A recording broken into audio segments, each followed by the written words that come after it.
Algunas situaciones de este programa han sido dramatizadas.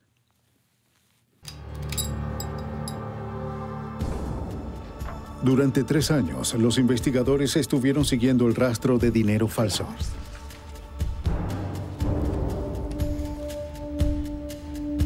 Los billetes falsos aparecen unos pocos a la vez en ciudades de los Estados Unidos. A medida que aparecen con más frecuencia, los agentes del servicio secreto luchan por intentar capturar a uno de los falsificadores más famosos de Estados Unidos. El caso toma un giro extraño cuando los investigadores descubren evidencia que revela crímenes aún más oscuros. A medida que el caso de falsificación se vuelve más siniestro, los agentes deben enfrentarse al legado depravado de su sospechoso. Atormentados por los espeluznantes trofeos, los agentes comienzan una búsqueda aterradora entre las vidas destrozadas de los crueles engaños de un hombre.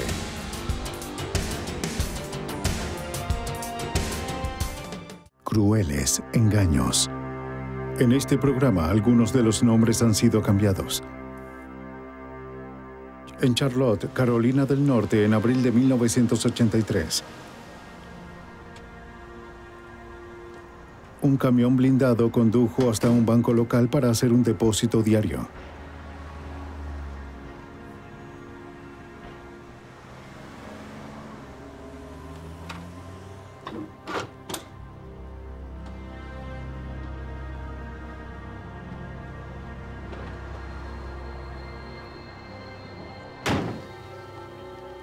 El transportista estaba entregando los depósitos del día de un centro comercial. Hola, Jack, adelante.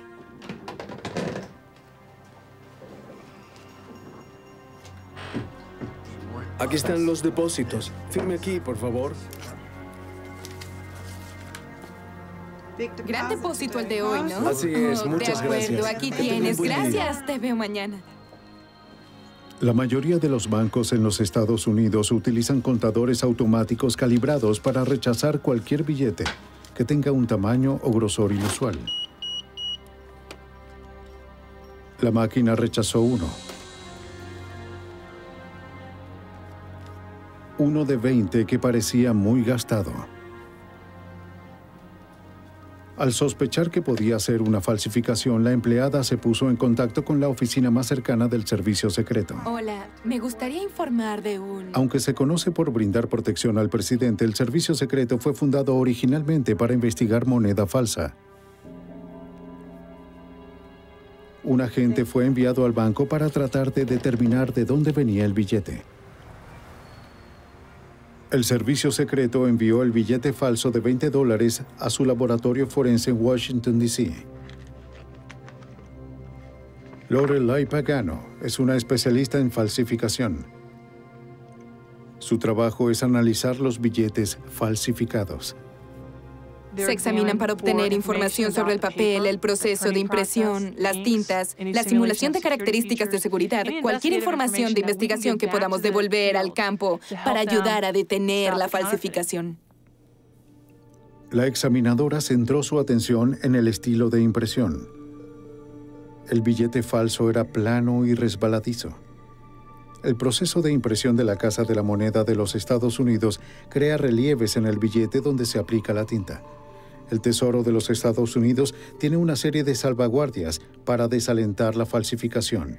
En la década de 1980, el papel que imprimieron tenían incorporados fibras rojas y azules. Esta falsificación había impreso líneas rojas y azules en los billetes para simular la apariencia del papel. Al comparar el billete con otros previamente detectados, la técnico notó que estos defectos eran similares a otros que había visto. Asociamos billetes cuando determinamos que hay características relevantes de 2 porciones de un billete. Eso nos permite definir que vienen de la misma operación. Y en ese sentido, creamos familias de falsificaciones. Esta familia de billetes falsos empezó a aparecer a principios de los años 80 y fue catalogada bajo la circular 7215. Esta fue la serie 7215 de billetes falsos en la historia de los Estados Unidos. Una notificación fue enviada a las sucursales de todo el país. Desde 1980, el servicio secreto había recuperado más de 1000 variaciones de esta misma serie. Tiene un total de 1,95. Los billetes falsificados habían sido distribuidos en su mayor parte en centros comerciales. Debido a esto, apodaron a su sospechoso el comprador. Los agentes tenían muy poca información sobre su sospechoso. No sabían si trabajaba solo o si era parte de un círculo de falsificadores. Lo único que sabían era que sus billetes falsos de $20 habían estafado al país por miles de dólares. Greg Mertz, un ex detective de homicidios, había estado con el servicio secreto solo 1 año y medio cuando comenzó a investigar el caso. El dinero falsificado que produjo resultaron ser billetes de muy buena calidad. Era aceptable. Sí, si ese es su estándar o su barómetro en cuanto a lo bueno que es un billete falso, ¿puede ser entregado al público? Fue lo que sucedió con los billetes. Durante años, el servicio secreto luchó por encontrar una pista. Miles de billetes falsos de 20 con los mismos defectos delatadores habían aparecido en centros comerciales de todo el país. La agente del servicio secreto, Jane Berceris, trabajó el caso. Un área en particular era afectada por este billete y podía verse como uno de 20 pasaba por una librería y luego otro en una papelería y luego aparecía uno, tal vez en un área pequeña, pero no en grandes números. Ocurrió durante un largo periodo de tiempo y en un gran área geográfica del país. Eso fue peculiar. Para los agentes, el extraño comportamiento del individuo hizo parecer que había algo más detrás de su falsificación. Entonces, descubrieron algo. Serían $3. Una empleada de Burnside, Minnesota, tomó un billete de $20 que no le pareció normal. Sospechaba que era falso.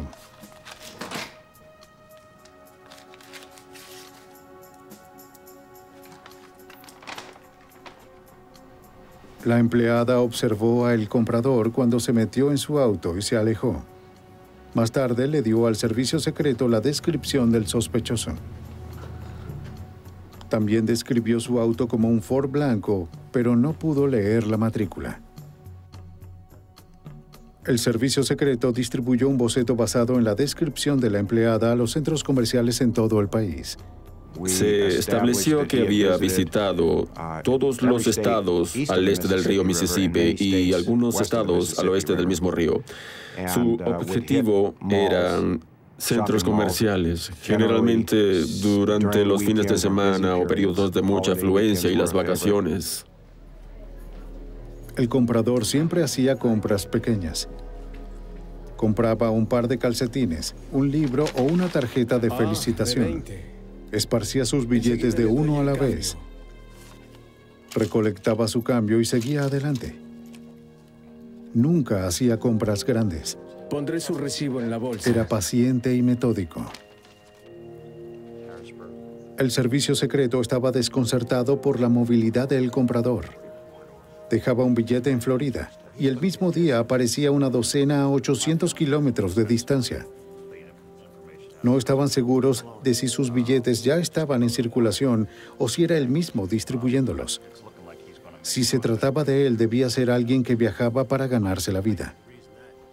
Comenzamos con la premisa de que, debido a las distancias donde se dieron los hechos, una posibilidad era que los billetes estaban siendo distribuidos por un piloto. Uno de los billetes falsos del comprador apareció en un estacionamiento cerca del aeropuerto en Washington, D.C. Que tenga buenas noches. Gracias, igualmente. El servicio secreto obtuvo una descripción del sujeto por el parquero. Un billete similar había sido descubierto en ese estacionamiento un año antes. Al día siguiente, los agentes mostraron un boceto de su sospechoso a personal de tierra que lo identificó como piloto. El personal de la aerolínea les mostró su fotografía. Coloqué el boceto junto a la fotografía del piloto y me emocioné un poco porque parecía que el boceto había sido sacado de esa misma fotografía. El servicio secreto siguió al piloto para ver si estaba distribuyendo billetes falsos.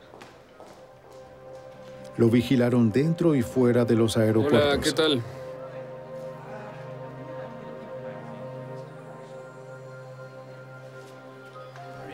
Aquí tiene, son 3.45. Aquí está su cambio. Muchas gracias. Cuando lo vieron gastar dinero, pidieron el billete para ver si era falso. Agentes del servicio secreto, permítame el billete que le entregó el último cliente, por favor. Gracias. También revisaron su registro de vuelos. Gracias. Sus asignaciones no lo habían llevado cerca de los lugares donde aparecían los billetes. Concluyeron que no podía ser el comprador. Era un callejón sin salida. Gracias. Muchas gracias. Cuando miran la cantidad total de dólares que esta persona estaba distribuyendo, era insignificante, comparado con el total de falsificaciones que había en el país o en el mundo. Sin embargo, este individuo burlaba al servicio secreto, año tras año, durante 3 años. Cada vez que se detectaba un billete falso, era enviado al laboratorio en Washington. En el laboratorio le hacían estudios de huellas dactilares. El dinero había sido arrugado antes de distribuirlo. Lo mejor que podían conseguir era una huella parcial, pero no era suficiente para identificarla. Los investigadores observaron que el comprador viajaba a menudo por la Interestatal 95 al este de los Estados Unidos. Podía tomar rutas pequeñas, pero siempre regresaba a la 95. Los agentes comenzaron a sospechar que se había establecido en el área de Washington, D.C. Si era así, estaba justo bajo sus narices. En mayo de 1983, cuando se aproximaba la fiesta del Día de los Caídos, esperaban que su actividad se intensificara. Salimos y fuimos a varios centros comerciales, mostrando nuestro boceto y alertándolos a la posibilidad de que el comprador pudiera atacar durante esos días. No solo hicimos eso en Washington, D.C., sino que establecimos una especie de franja que cubriera las rutas comunes que sabíamos que tomó, que se extendían a lo largo de Tennessee. El servicio secreto contactó a miles de tiendas de la costa este. Un informe llegó desde la oficina de Knoxville sobre un billete falso en una tienda de Kingsport, Tennessee. El servicio secreto confirmó que provenía de el comprador. Seguro. Si las predicciones de sus patrones de viaje eran correctas, Knoxville sería el siguiente. Los agentes de la oficina local fueron enviados para cubrir el centro comercial recién abierto. Pete Allison, servicio secreto. Fueron a cada tienda mostrando a los empleados un retrato hablado de el comprador. ¿Ha visto a este caballero? Conozco a ese hombre. El agente Pete Allison recuerda que el gerente de una de las tiendas reconoció la imagen. El empleado sentía como si conociera a esta persona porque le habían mostrado la fotografía. El sospechoso lo había atacado en una tienda en Memphis y dijo que si esa persona entraba en la tienda, él lo reconocería de inmediato. Increíblemente, minutos después de que el agente se fuese, el comprador entró en la tienda. Los agentes finalmente consiguieron lo que habían estado esperando cuando el empleado reportó haber visto al sospechoso. El sospechoso fue visto fuera del centro comercial. Respondan de inmediato, cambio. Bien, soy Allison, voy en camino. El empleado les dijo a los agentes que había visto al sospechoso entrar en una librería cercana. Un oficial de seguridad revisó la librería, pero el comprador no estaba ahí. Entonces lo vieron salir de una tienda de zapatos. Consciente de que lo seguían, comenzó a correr hacia una tienda que estaba en construcción. 2 policías se detuvieron frente a una construcción donde el comprador desapareció. El sospechoso trató de burlar a los oficiales diciéndoles que la policía ya lo había revisado. Los oficiales no le creyeron. Es él, por favor, atrápelo. No se preocupe, no irá a ninguna parte. Vaya para allá. Espere aquí.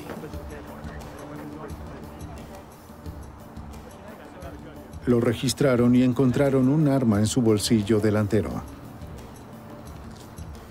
También encontraron algo de dinero falsificado. Correspondía con el billete detectado en la tienda.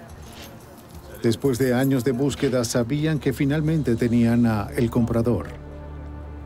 Le preguntaron al sospechoso si su auto estaba cerca. Estacionado, señor Blanchard. Siguió negando tener un auto, pero de nuevo no le creyeron.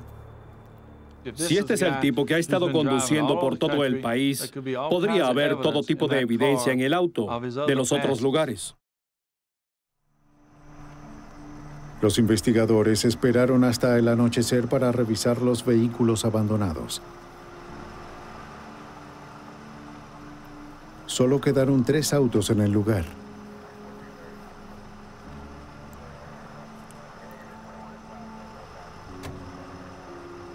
Las llaves del sujeto calzaban en uno de ellos, un Chrysler de 1971. El agente cerró el vehículo y solicitó una orden de registro. A la mañana siguiente, el auto del sospechoso fue remolcado a un garaje de contención donde la policía comenzó a revisarlo.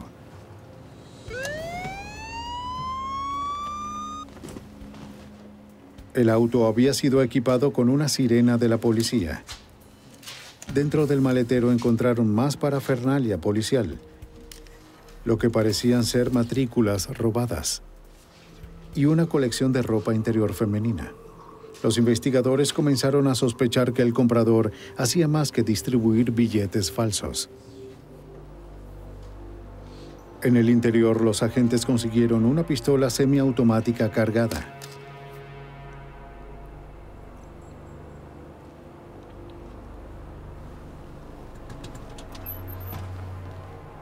Durante la revisión se encontraron miles de dólares en billetes falsos en pequeños paquetes. Cada uno estaba etiquetado con el nombre de una ciudad diferente.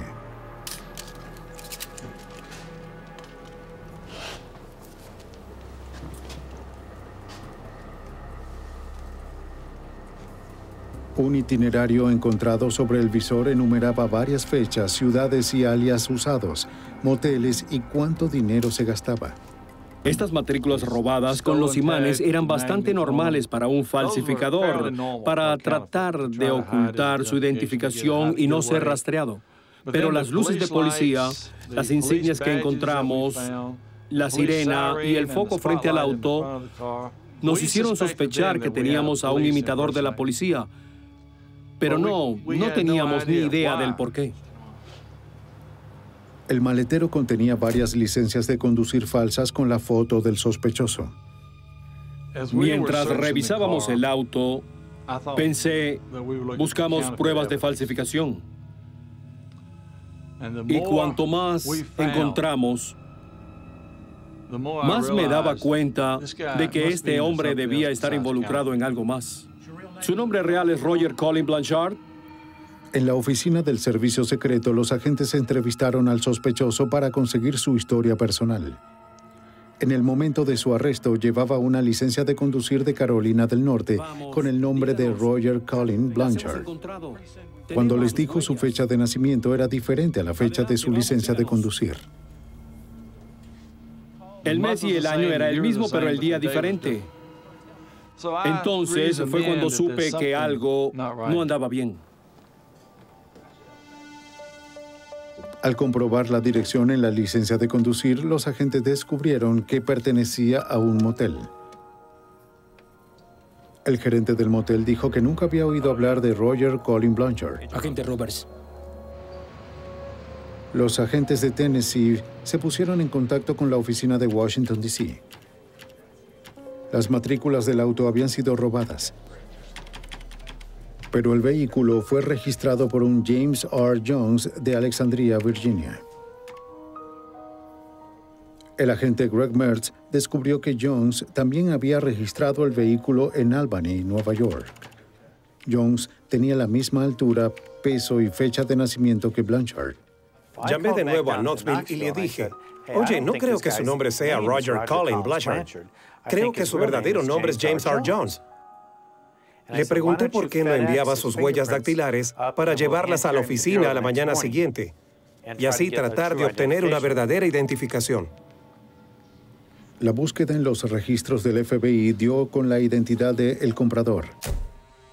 Era James Mitchell der Bardeleben II, un criminal de profesión de 44 años. Había sido arrestado por el servicio secreto años antes, en 1976, por distribuir billetes falsos de $100. El agente Fuss sacó el informe y se dio cuenta de que el agente de entonces aún trabajaba en la oficina de Washington del servicio secreto. Cuando Fuss mostró la foto de Bardeleben al agente Mike Stephens, este lo reconoció al instante. Yo sabía que Fuss estaba trabajando en el caso. Y luego me dijo que había arrestado en Knoxville, Tennessee, al comprador. Se me hizo un nudo en la garganta. Y le dije que lo recordaba. Inmediatamente quise tomar parte en esta nueva investigación porque probablemente sabía más sobre él que la mayoría de la gente. Stephens informó a Fuss sobre lo que encontraron cuando arrestaron a de Bardeleben por primera vez. Vendrás con nosotros. A la mañana siguiente de la detención de Bardeleben, en 1976, los agentes obtuvieron una orden para registrar su residencia. Estaban buscando su imprenta. En el segundo piso entraron en un dormitorio oscuro. Usamos el interruptor para encender la luz. De inmediato, un proyector se encendió y proyectaba pornografía en la pared. Nos asustó un poco porque nos tomó por sorpresa, ya que no sabíamos qué encontraríamos. Todo a su alrededor era pornografía amateur. Gran parte de ello involucraba escenas de tortura y sometimiento. Los agentes encontraron una pila de fichas con los nombres de las mujeres, sus direcciones y descripciones de sus atributos físicos. Parecía que las tarjetas incluían un sistema de calificación. Bajo las almohadas encontraron un revólver calibre .38 y una pistola automática de 9 milímetros. Déjame revisarlos y ver. Ambas estaban cargadas. Cargado. Steven les dijo a los agentes que durante la búsqueda de 1976 en la casa de Bardeleben descubrieron la segunda habitación cerrada con llave. Utilizaron un martillo y la rompieron.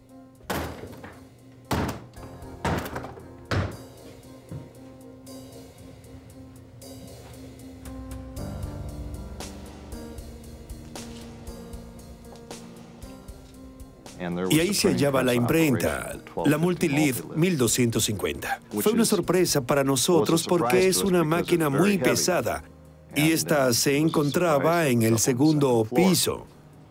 El dinero estaba regado por todo el piso de la habitación. Steven le dijo a los agentes que de Bardeleben sirvió solo 23 meses de su condena anterior por falsificación en 1976. El agente siempre sospechó que el comprador ocultaba algo más que la falsificación. Ahora lo teníamos bajo arresto en Knoxville y tenía consigo diferentes alias. En total, creo que teníamos unos 40 alias diferentes que había usado. Ahora tenían que descubrir qué había estado haciendo desde su liberación. Se concentraron en aprender todo lo que pudieran sobre James Mitchell de Bardeleben.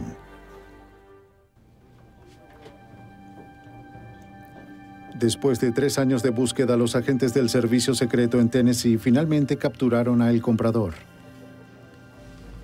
Pero todavía no tenían pistas sobre dónde guardaba su imprenta y sus suministros. En el parabrisas de su auto notaron un distintivo de estacionamiento de un complejo residencial en Alejandría, Virginia. Agentes de la oficina de Washington, D.C. fueron enviados para revisar el apartamento. estaba a solo 24 kilómetros de la oficina del servicio secreto. La agente Jane Veseris trabajó en el caso. Nos concentramos en tratar de averiguar en qué actividades estaba involucrado aquí. Tal vez esta era su base. ¿Realmente estaba fabricando los billetes aquí? ¿Tenía un almacén de billetes falsos?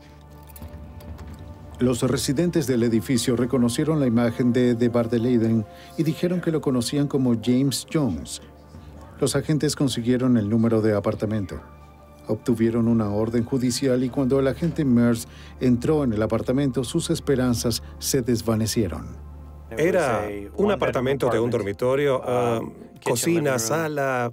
Era pequeño, tal vez de 70 u 80 metros cuadrados. E inmediatamente nos dimos cuenta de que nuestra investigación no había terminado porque no habíamos descubierto la base de operaciones. La sentencia por distribuir billetes era mucho más leve que la sentencia por falsificación. Tenían que encontrar la imprenta. El agente Merz tuvo una idea. Revisé cada página de la guía telefónica. La sección del norte de Virginia era gruesa. Buscaba marcas, nombres resaltados, cualquier cosa de ese estilo. Luego revisé las páginas amarillas y miré cada página de la sección. Cuando llegué a la letra M, en la sección de mudanzas y almacenamiento, había un pequeño trozo de papel. American Movers y almacenamiento. Ambos nos miramos y sabíamos que allí era donde estaba. Lo tenía todo en un almacén de alquiler. Decidieron inspeccionar todos los lugares de almacenamiento de Alejandría, Virginia, comenzando con el más cercano al apartamento de Bardelleben. Yo conocía un poco el lugar. Sabía que había varias unidades de almacenamiento a pocas cuadras del apartamento. Así que mi función era visitar cada una e intentar determinar si esta persona, que ahora identificamos como James de Bardelleben, había alquilado alguna unidad de cualquiera de estos sitios. Resultó que la primera unidad que visitamos era la correcta. La encargada les dijo a los agentes que los estaba esperando. De hecho, el comentario que me hizo fue: me preguntaba cuándo vendría la policía a preguntar sobre este sujeto. Les comentó que uno de los dueños de nombre Jones no andaba en nada bueno. La encargada les habló de una noche en la que Jones dejó su unidad abierta. Cuando fue a cerrarla, vio algo que parecía utensilios para robar.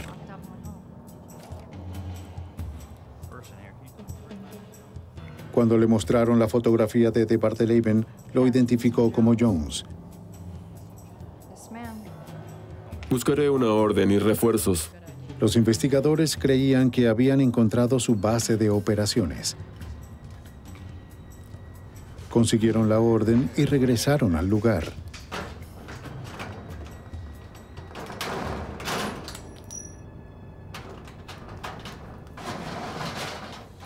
Cuando lo abrieron, se sorprendieron al no encontrar ninguna imprenta. Nada en esta investigación resultaba sencillo. Lo primero que noté cuando abrimos el almacén fue un conjunto de luces rojas y azules y una sirena. Todo estaba modificado para funcionar a través de un encendedor de cigarrillos. Gracias, señor. La unidad estaba llena del mismo tipo de artículos que había en el auto de Bardelleben, pero en mayor escala. Los agentes consiguieron numerosas cajas de billetes de $20 falsos, con un total de casi $50,000. Se llevaron la evidencia a sus oficinas para procesarla. Esperaban que en las cajas hubiese algo que les diera una idea de lo que estaba haciendo. El agente Merz comenzó leyendo algunas de los cientos de notas de Bardelleben almacenadas en las cajas. Era un prolífico escritor de notas. Se levantaba por la mañana y decía, ¿cuáles son las 5 cosas que tengo que hacer hoy? Y las anotaba. Y así había pequeños trozos de papel, cartas de 3x5, notas de recordatorios, cualquier variedad. Entrada la noche, los agentes catalogaron las pruebas. Desafortunadamente, las notas de Bardeleben no ofrecieron pistas sobre el paradero de su imprenta. El agente Mertz descubrió algunas cintas de audio dentro de una de las cajas. Decidió escuchar una de ellas. Pensé que quizás, como era un escritor de notas tan prolífico y guardaba tantos secretos, tal vez hubiese algo en la cinta, así que tomé y me limité a meterla en mi reproductor y escucharla. ¿Ahora vas a llorar? Quedé perplejo. El tono de voz de Bardeleben era totalmente tranquilo y en control. Y esta mujer estaba gritando, suplicando que la mataran. Escuché 2 o 3 minutos y detuve la cinta. Me senté allí y medité. ¿Qué era lo que acababa de oír?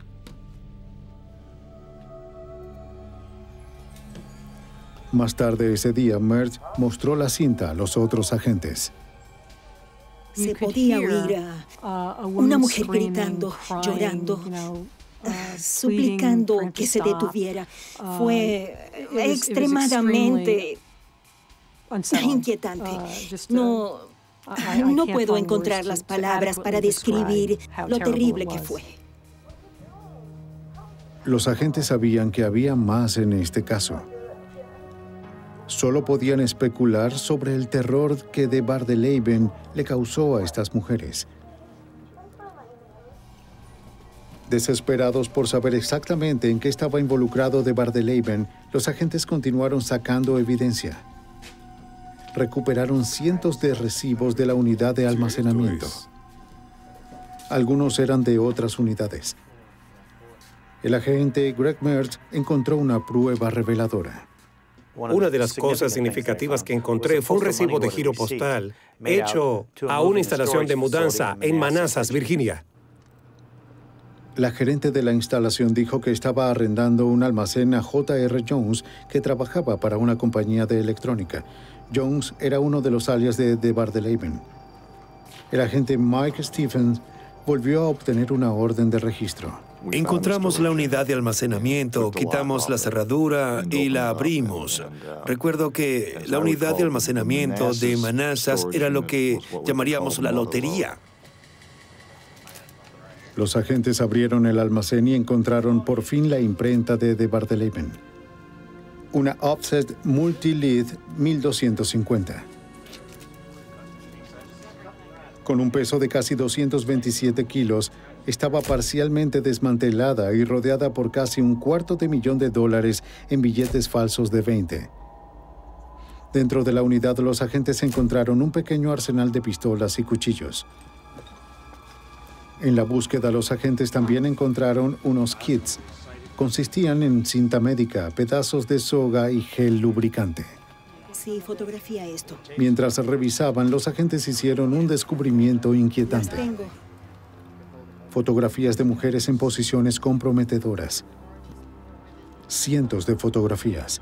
Algunas de las mujeres tenían marcas de ataduras en sus muñecas y residuos de cinta alrededor de sus ojos, indicando que habían sido atadas y vendadas. Nos alarmamos mucho cuando vimos la indumentaria policial y la pornografía, que incluía fotografías no profesionales, sino fotografías caseras, si se quiere, de mujeres desnudas. Y había cientos de ellas. Y en las fotografías no era posible distinguir si eran personas dispuestas o no. Pero al analizar todo junto, en el contexto en que lo encontramos, no daba una buena sensación. El contenido del almacén fue llevado a la oficina de Washington. Los almacenes habían dado un total de 144 cajas de pruebas potenciales. Literalmente, teníamos una montaña de material. Teníamos 30 o 40 mapas de carreteras. Algunos tenían una X marcada en algún punto, casi como un mapa de tesoros. Teníamos ropa de mujer, ropa interior, teníamos unas baratijas de joyería. Estaba el equipo policial, había varias matrículas de varios estados. que obviamente habían sido robadas. Los agentes también recuperaron una serie de licencias de conducir de mujeres y casi 100 pares de ropa interior femenina, algunos nuevos y otros que parecían desgastados. El servicio secreto estaba organizado para combatir la falsificación, pero no para investigar el tipo de evidencias que estaban encontrando. El servicio secreto, al formar parte del Departamento del Tesoro, la mayoría de sus investigaciones criminales son del tipo financieras. La agente del servicio secreto Jane Viserys se puso en contacto con el FBI. Lo haré, lo sé. Nos dijeron que en realidad no teníamos nada. Es decir, no teníamos ninguna evidencia. Si hubiésemos acudido a ellos diciendo algo como, tengan esto, es de un homicidio o de un caso de secuestro, tal vez podrían hacer algo, pero no lo hicimos. Solo teníamos sospechas y una montaña de material. Debido a que el servicio secreto no pudo identificar específicamente a ninguna víctima, el FBI no pudo continuar con el caso. El servicio secreto sabía que si el FBI no podía investigar este caso, nadie más podría. Era extremadamente inusual e incómodo porque típicamente tenemos un crimen y resolvemos este crimen. Aquí creíamos que teníamos una gran cantidad de evidencia, pero no teníamos idea de cuál era el crimen, o dónde ocurrió, o cuándo sucedió. Pero todos teníamos convicciones fuertes de que ciertamente habían ocurrido. Créeme, no tienes... Los agentes acudieron al subdirector para que el servicio secreto investigara el caso.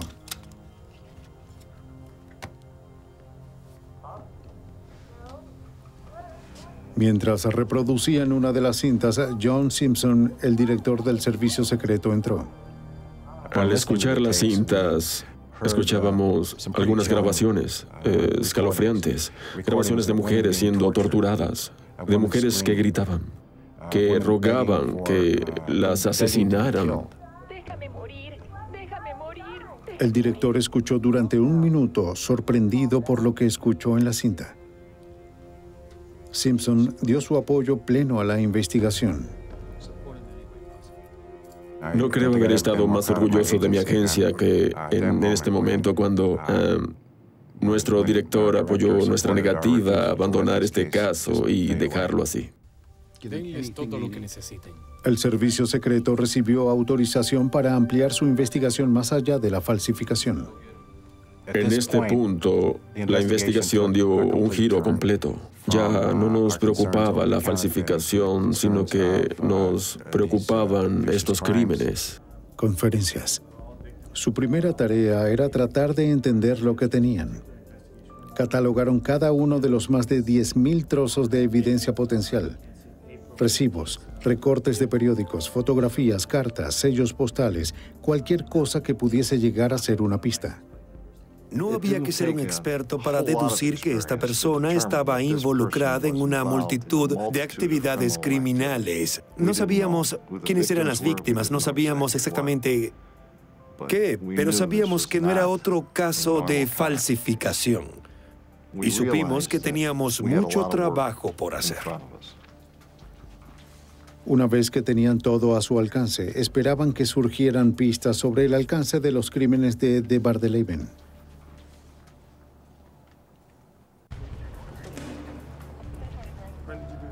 Durante años, el servicio secreto rastreó a un falsificador a través de más de 30 estados. Cuando finalmente arrestaron a James Mitchell de Bardelaven, los agentes encontraron una unidad de almacenamiento que contenía pruebas de crímenes más siniestros. Comenzaron a reconstruir la montaña de evidencia encontrada en el almacén de Bardelaven. Está enfermo. Querían saber exactamente qué tenían. La agente Jane Viserys supervisó la operación. Lo único que queríamos era poder identificar lo que teníamos de manera coherente para que pudiésemos tratar de coordinar esto con el resto de los organismos de la ley para ver si de alguna manera coincidía con cualquiera de los otros casos sin resolver. Uno de los aspectos más importantes era intentar evaluar lo más rápido lo que pensábamos que podría haber cometido. Y lo hicimos, por supuesto, examinando la totalidad de las pruebas que teníamos, pero también él tomaba notas sin cesar. Gracias a su registro meticuloso de notas y recibos que mantuvo, los agentes pudieron hacer una cronología de los viajes de Bardeleven. También usaron las notas para entender mejor el tipo de persona que era. Tenía muchas notas escritas a mano. Había escrito sobre sí mismo, sobre cómo poder verse mucho más presentable, más atractivo para las mujeres, cómo poder parecer más importante sentado en un bar, cómo debía sentarse, cómo debía lucir o qué decir, todo ese tipo de cosas. El agente Mertz descubrió que de Bardeleven hacía listas de objetivos. También escribió páginas y páginas de objetivos que quería cumplir. El tipo de mujeres que le gustaban, el tipo de tortura que le quería infligir a las mujeres. Su lista de objetivos detallaba cómo iba a lograrlo. Escribió sobre querer equipar su auto con una matrícula con bisagras que pudiera ser cambiada desde adentro del auto. Pestillos en el piso del vehículo y en el maletero. Hizo recordatorios para instalar insonorización, timbres de seguridad y alarmas en su casa. Quería comportamientos ocultos, un área secreta donde pudiera mantener encerrada a las mujeres. Había esbozado incluso el momento más oportuno para secuestrar a una mujer. El nivel de los detalles era escalofriante. Algunas de sus notas eran fáciles de entender, mientras que otras parecían escritas en código. Tenía pequeñas iniciales como SVM, ese tipo de cosas que pensábamos significaban tal vez secuestro, violar, matar. Y tenía notas de sí mismo. En primer lugar, pensaba que era muy listo, que los policías eran estúpidos y que nunca sería capturado porque era más astuto. Mientras los agentes revisaban las notas, temían que las fotografías encontradas en los almacenes de Bardeleven fueran prueba de que había llevado a cabo sus planes. Encontraron cientos de fotografías de mujeres desnudas teniendo sexo enfermizo. Varias de ellas parecían haber estado con algún tipo de ataduras. Tenían varias marcas en sus muñecas. Podían apreciarse anillos en las extremidades. De Bardeleven parecía haber hecho posar a muchas de sus víctimas. Algunas de las imágenes daban la impresión de haber sido tomadas durante varios días. Las víctimas, todas mujeres, parecían estar cada vez más desaseadas y con la mirada vacía con cada foto. Los investigadores no tenían idea de lo que les había sucedido.